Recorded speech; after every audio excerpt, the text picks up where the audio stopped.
Hello everyone, my name is Mitchell from Wollongong City Libraries and welcome to Starstruck for another month. It's been a pretty warm month. It's starting to get into summer. As we can see, the sun is starting to take longer and longer to go down. While we get started, feel free to say hi in the comments. Drop a little note. Tell me about, make a guess for me about what you think the moon is going to look like tonight. And we're going to figure that out really soon. So you guys can see we've got the sky up here, the sun is just setting. If you go outside right now, you're going to see a couple more clouds than I have in my sky. But not too many more actually. It's a wonderful evening to be out looking at the stars a little bit later.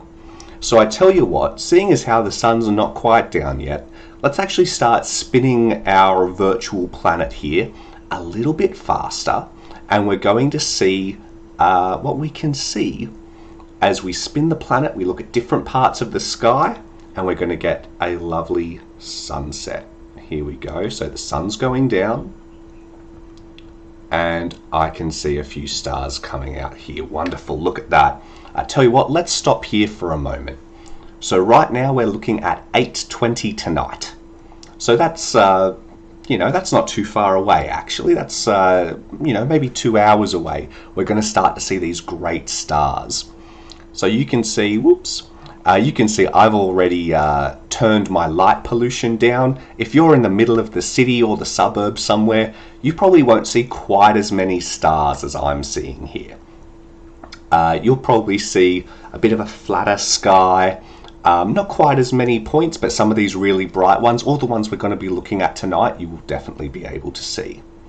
So of course the first thing that we're going to look at, we're going to look over here where our sun's just gone down.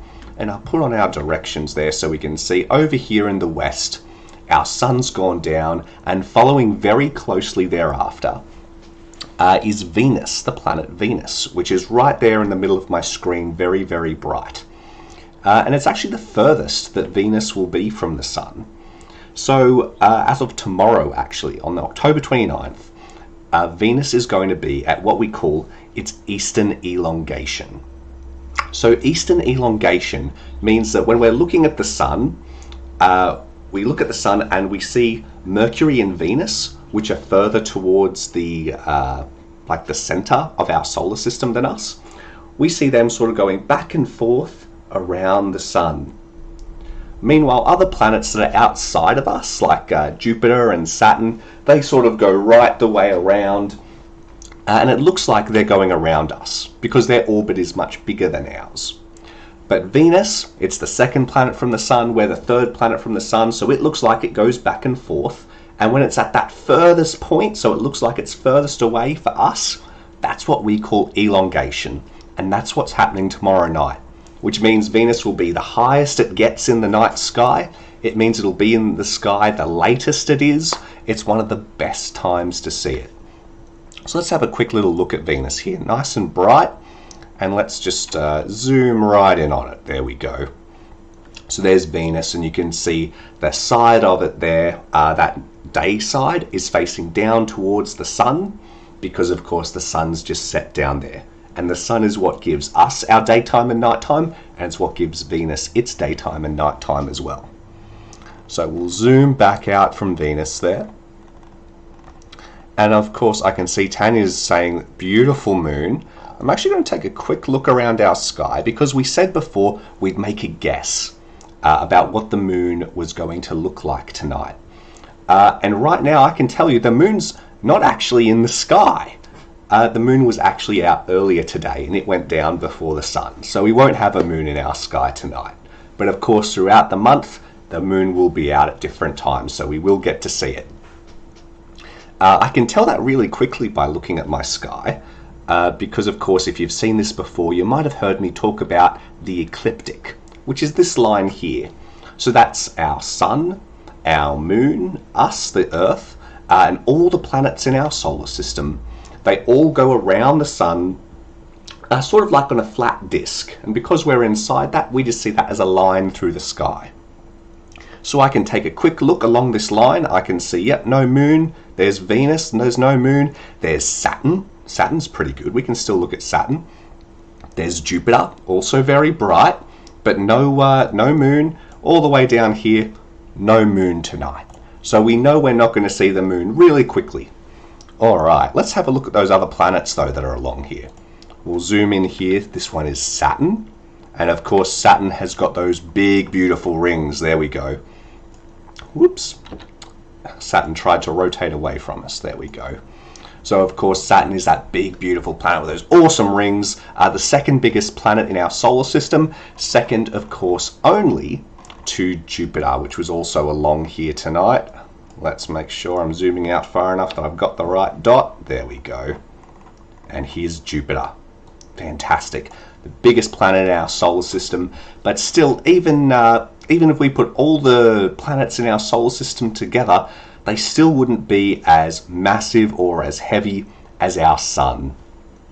The sun that we've got in the center of our solar system, pretty average, actually kind of small across all the different stars in the known universe, but still so much bigger than anything else we've got. We're going to talk a lot about the sun and about the life cycle of different suns and stars tonight. So that should be pretty interesting, I think. But there's one more thing I want to look at first. It's something that we can't usually see very easily. But on the 5th of November, so coming up, what's that, just over a week away, we're actually going to have a planet that's very hard to see. It's actually in the sky right now, in this sky right here that we're looking at. We are going to have Uranus at opposition. So opposition means that, we're going around the sun, Uranus is going around the sun, and opposition is that point where we're as close as we're going to get. And when we're as close as we're going to get, that's when Uranus is going to look huge. It's going to be the biggest it is in the sky. So let's see. It's kind of hard to see. We've got very obvious bright points for Venus, Saturn and Jupiter, but Uranus can be a bit harder to spot. And it's going to be the same in the sky as well. If you're in the city, you probably won't be able to see it. You'd need a telescope or something to be able to see it. If you go out in the country or something, then you could be in luck. This is going to be one of the few times when you can actually see Uranus just with your eyes. So I tell you what, here we go. There is, I'll put on our labels to help me find it. And you know what, let's go a little bit later into the night here. Here we go, so we'll get our planets moving up along our ecliptic. That's right, November 5th, put it in the calendar. All right, we'll get a little bit, whoops. Ended up being a lot higher in the sky. Here we go. And we're going to come in closer. And we're just going to see, in real life, it's just going to be a tiny little sort of blue-green dot in Shellharbour. Or you could be in luck if you're around too many other suburbs, sort of houses, cars, streetlights. That sort of thing is all going to play havoc with seeing it. Here we go. But we can zoom all the way in here. Beautiful. So you can see there are a couple of light rings there, nothing like we have around Saturn, of course. Saturn is famous for those huge, very prominent rings, but Uranus does have some as well. And of course, all of these moons around it there as well. As you can see, it's a pretty bland, featureless planet. It is a gas giant, just like Jupiter, Saturn, and Neptune. But unlike Jupiter, which has those very wild storms on it that make it look very interesting, Uranus looks pretty bland by comparison. So that's all you're looking for in the sky, is just a pale sort of blue-green dot, very fine, very thin. And I tell you what, let's zoom back out for a second, and we'll go forward to November 5th, so we can actually see where in the sky we should be looking. Here we go, our date time, and I'm just going to go forward a couple days. You can see as I go forward through the days, it moves slightly in the sky. Now we're at 1:30 in the morning, which is a little bit early, a little bit late for me. So let's go back in time to, here we go. It's going to be up there, so just coming up in sort of the east-northeast from about 8:30. Okay. So then between 8:30 and what was it, about midnight, it'll be somewhere between the horizon and the very top of the sky. That's right. Might need a late dinner picnic at Red Sands on the 5th. I tell you what, it's a great time to do it. It's a great time of year to be getting out there and looking at the stars. It's beautiful warm weather. We've got gorgeous clear skies. What more can you ask for? All right, here we go. So I'll take us back to today. Wonderful. Okay. And now I was mentioning the moon before, saying, saying that we weren't going to see it tonight. But I might have been a little bit preemptive going backwards. I'm actually going to go forwards. Here we go. I'm going to go forwards.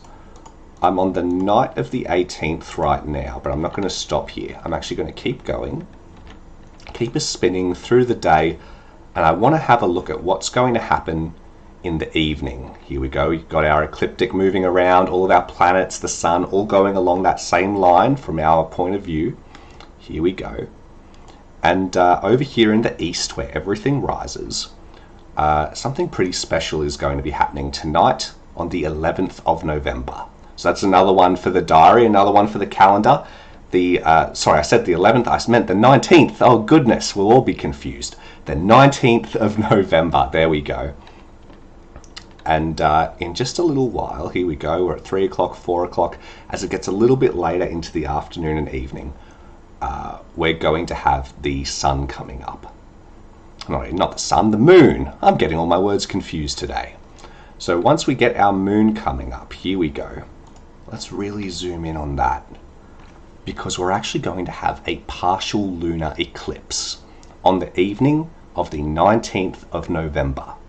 So a lunar eclipse is when the sun's on one side, we're in the middle, the moon's over here, and the shadow that the sun casts on the earth is actually going to cover part of the moon.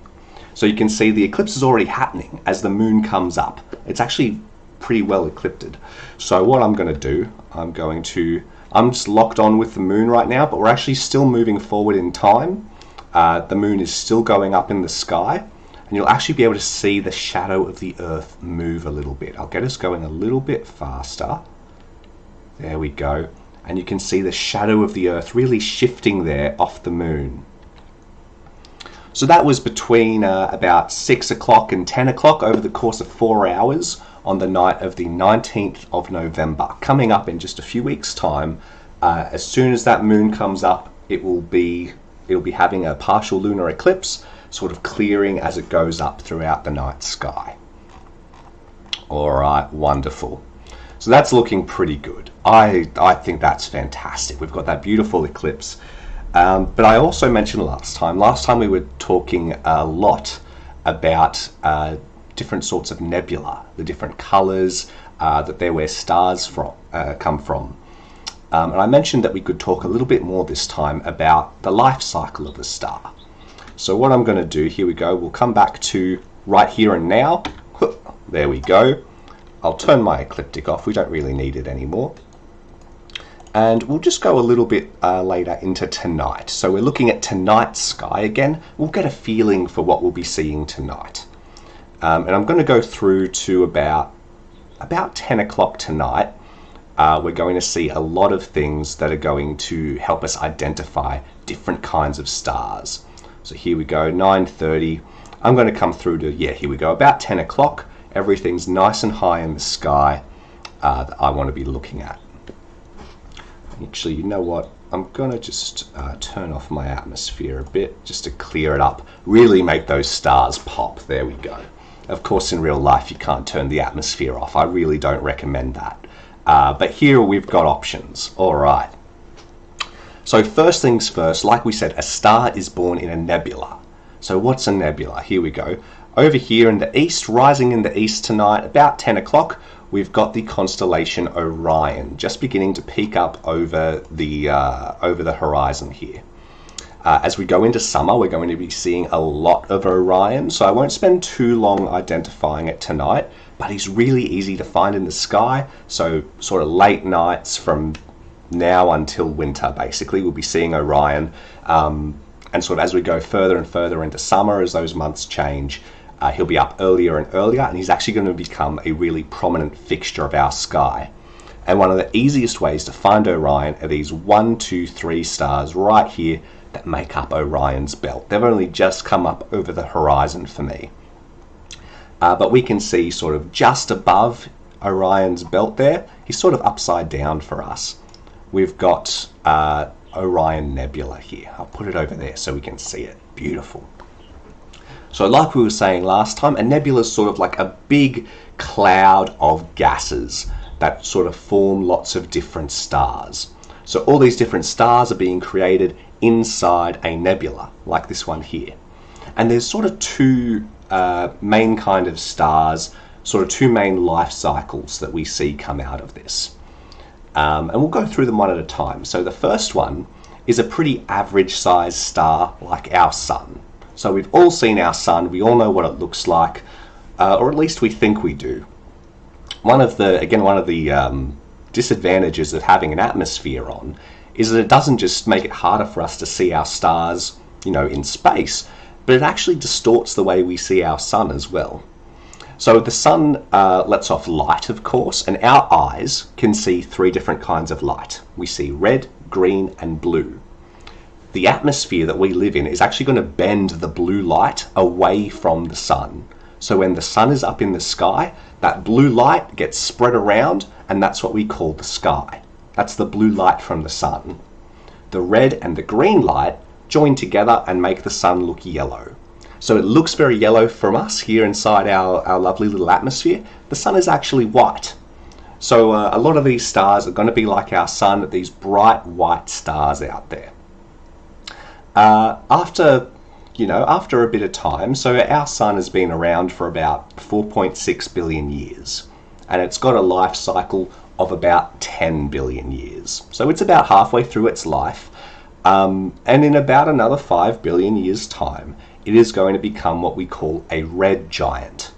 So basically, as the sun ages, it burns all its fuel in the center there, turns a lot of hydrogen into helium, and as that happens, it's going to get bigger, it's going to get pretty much bigger, and it's going to cool down a little bit as well. And when it cools down, it's going to be looking red rather than white. So a great example of this would be actually in this same sort of part of the sky. We've got Orion just there, and just over here we've got this sort of arrow of stars, and that is actually a constellation called Taurus, which some of you might be familiar with. When you look at him, he's sort of upside down for us tonight. But when you look at him the other way up, it sort of looks like a cow's head with 2 horns on top, like a bull. So that's the constellation Taurus. And this star right here on the edge of Taurus is called Aldebaran. And if we zoom in here, you can see that it's got a bit more of a kind of yellowy reddish tinge to it. So Aldebaran is another not a red supergiant, just a red giant. And that's the sort of thing that our star, our sun, is going to become in about 5 billion years' time. So while our sun is white right now, it will be yellow and eventually red. It's just not going to do that while ever we're still alive. It's long past our our own lifespans. After that, once it's sort of used up a lot of its fuel, a sun like that, a star like that, is going to start kind of pulsing out ionized gas, which is going to pretty much create another kind of nebula. So I'm going to, actually, you know what, I'm going to zoom out a little bit more, and let's get Orion a little bit higher there. Here we go. All right. So we can see sort of the full constellation of Orion now. Let's just take a quick look at that. We'll turn on some lines. Here we go. So he's upside down for us, but Orion is a hunter. So here he is, he's got his belt on, he's got his trachydax, here are his feet, he's doing a bit of a cartwheel through the sky for us. Up here he's holding up a shield on one side, and up above his head, a sword or a club at the back there. And over here, there's his head, there's his shoulder, and along here, along this line, we're going to find, is that it? Here we go. There it is. Orion's collarbone is a little, what we call a planetary nebula. Check that out. How cool is that? So a planetary nebula, despite its name, has nothing to do with planets. It was called that because when they first saw it, they thought it looked kind of like a planet, and they do. Planetary nebulas tend to be either very round in shape, or they have kind of like an hourglass or a butterfly sort of shape to them, depending on the angle we see them at. But what that is the star. We can see the star in the middle there, just letting out all of this ionized gas. Sort of like an aurora, I guess. Sort of all this supercharged gas coming out, creating this beautiful, beautiful sight.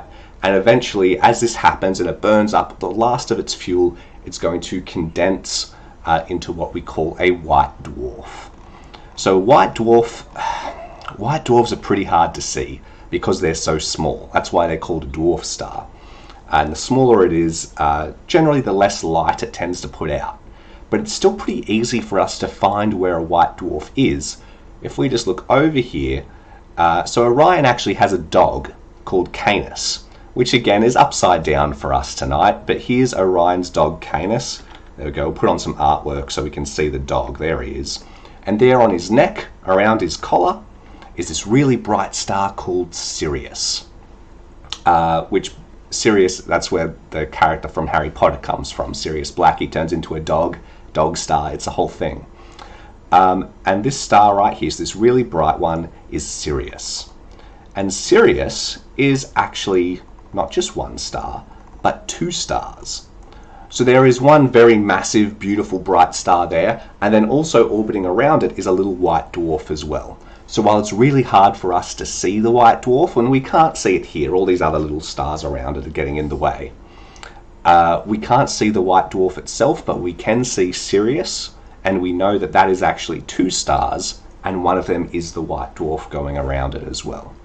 And that's sort of where those stars tend to end their life cycle. The other thing that can happen, depending on the size of the star and the nebula that creates them, is that we can also get very, very big stars, massive stars. So same thing, they'll start off in our nebula, and we'll get more and more gases joining onto them, and then we're going to get massive stars, actually like this one very brightly here, is Rigel. There we go. And Rigel, same thing, is a massive star. They tend to be a bit more of a sort of white blue color. They burn very, very hot. So the sort of the more blue and more white something is, the hotter it's burning, and the more red or brown it is, the less hot it is. So this is a very, very hot burning star, very, very massive. And these things, rather than just sort of fizzling out like our sun will, emitting a bit of gas and then collapsing into a white dwarf, it is actually going to become what we call a supernova. Now, supernovas don't really last in the sky for very long, so unfortunately I can't show you any of them. In our galaxy, we get about 2 supernovas each 100 years, and they'll last for a couple of months each. So Rigel here is going to sort of evolve. It'll get bigger and bigger. It will become what we call a red supergiant, which is going to be just like here, little Orion's shoulder. So if we zoom in on the shoulder here, you can see it's got that same thing as Aldebaran did, that sort of like yellow-red tinge to it. But of course, we know from looking at the different gas signatures and stuff, the different light that it's putting out, that these have come from very different places. So Aldebaran, red giant, and this star here, Betelgeuse, or sometimes known as Betelgeuse if you want to be fun, is a red supergiant. So much bigger, it's going to get bigger and bigger and bigger, and eventually it will go supernova. So the supernovas won't be in the sky for very long, a couple of months. Like this one, Betelgeuse, it's going to go supernova about 10,000 years, in the next 10,000 years probably. So again, probably not something that we'll be around for. Then after a star goes supernova, there's kind of one of two things that'll happen to it. One is that it can collapse and become what we call a neutron star. Is it known when the next supernova will occur? Not to me, to be honest. But I tell you what, very soon we'll look at some of the resources we have in the library, and we can come back to that. That's a great question, when the next supernova will occur. So a red supergiant can either collapse into what we call a neutron star. So neutron stars are super small and super dense. So the kind of stars that create neutron stars tend to be about twice as massive as our sun. And remember, I was saying before, the sun is 99% of all the mass in our solar system. Our entire planet, huge other planets like Jupiter, Saturn, you put all of them together, that's like 1% of the sun, okay? So the sun is massive. These things are twice as big again as the sun, and the size that they collapse down into is a ball about 20 kilometers big, so about the size of Wollongong. It's like you got all the mass in our solar system times 2 and shoved it into Wollongong. So these things are really dense and really heavy neutron stars. The other thing that a red supergiant can do is actually that same thing. It'll get really dense, really small, and it'll actually form a black hole. So black holes, again, not really something we can see because they're black and space is black. So they're so dense, and the pull of gravity in them is so strong that it actually sucks light in, and light can't get back out to get to our eyes to let us see it. And that's why they're called black holes. But there we go. So that's we can sort of see all these different parts of the life cycle of the star just in this very small part of the sky here, where we've got Orion here. There was Taurus, remember, upside down Taurus, and here of course is Canis the dog, with Sirius the star there as well. So I tell you what, let's have a quick look at those resources and see if we can find out something about a supernova. So I am going to, here we go, I'm going to come over here to my Wollongong City Library's website. So that's wollongong.nsw.gov.au/library, or you can just Google Wollongong City Libraries and it will pop right up there. Let's see, so I'm going to want like fairly up-to-date news for this to figure out when the next supernova is going to occur. I'm going to come in here to borrow. I'm going to go ebooks actually. I'm going to have a look at some of our online resources, and I'm going to go to Libby. Okay, so Libby, as you can see here, borrow ebooks, e-audiobooks, and e-magazines. I'm going to have a look at some of these e-magazines and see if we can figure it out. So I'm just going to click on this link. If you haven't used Libby before, it'll ask, which library are you from? What's your library card number? So just sign up for free for a Wollongong City Library's library card. Here we go, and let's search. Here we go. Let's search for, I guess, astronomy. It'll help if I can type. There we go, astronomy. Yes, wonderful. All right, let's see what's come up. We've got the magazine series, Astronomy, fantastic. We've got Astronomy for Kids, that's pretty good. Astronomy for Beginners. Astronomy, the complete manual, it's complete. What more could you ask for? We've got Lisa Harvey-Smith, Under the Stars, great book. Great book to check out. So a lot of great resources here. What if we look up, let's try searching for supernova. Ooh, alright, we've got a couple of things coming up here. I'm going to click on that suggestion, supernova. Oh, no results for titles, that's okay. So we might have to go through some of those astronomy magazines to figure out when exactly our next supernova would be. Feel free to have a little poke around there, see if you can find out, and then come back here in the comments and let me know when you do. For now though, I've actually run a little bit over time. But I hope everyone's had a lot of fun. You're having a great evening. The sun is getting further and further down now, so feel free to head on outside. Remember, as soon as that sun goes down, Venus will be up nice and bright and the highest in the sky, in that western sky. They're very easy to see. So thanks so much for tuning in, everyone. I hope you've all had a great time, and I will see you next month. Next month will be pretty exciting. We actually have... in December, we have a solar eclipse. So a lunar eclipse is when the shadow of the Earth eclipses the moon. A solar eclipse is when the moon eclipses the sun. So pretty exciting. We've got one of those coming up in December. We'll talk more about it next time. So I will see you all then. Have a great evening and good night.